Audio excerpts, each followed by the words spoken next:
वही हजन नजर में शादी हो खतनो करी के घर में अनु बुझला पटुआ लागा ए असो आस पास वही हजन नजर में शादी हो खतनो करी के घर में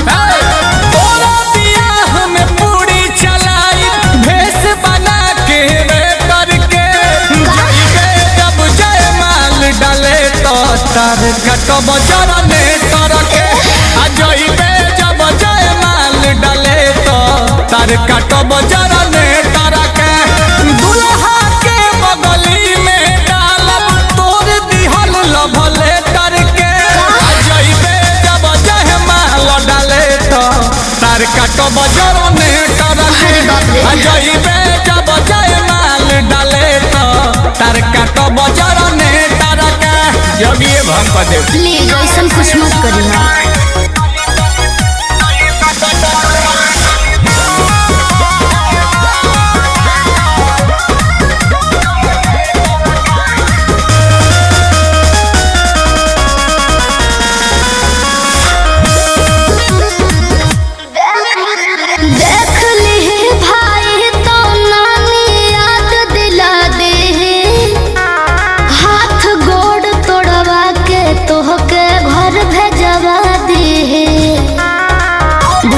समस्या हो जाए हमारा सोझाऊ सरऊ तो मुहो ना खोली है अच्छा लाज ना होई इज्जत के तबे हमसे बोली है चुप रहो डीजे पर से गाड़ी देहिब माइक छिनबय परे करके चढ़ावे जब जय माल डाले तो तार कटब जरने करके जइबे जब जय माल डाले तो तार कटब जरने तरके काहे पागल जैसे बतियाओ करो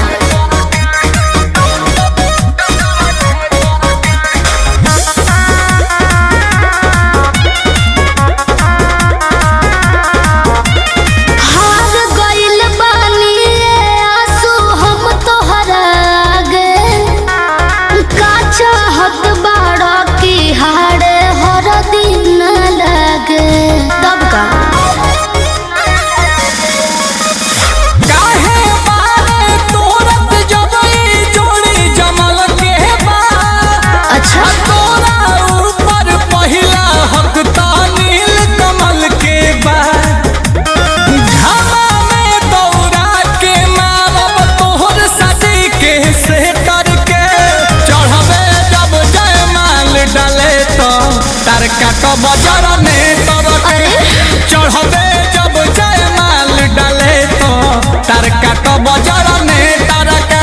अनार को दे बताई हो जब जय माल डाले तो तार कटब जरने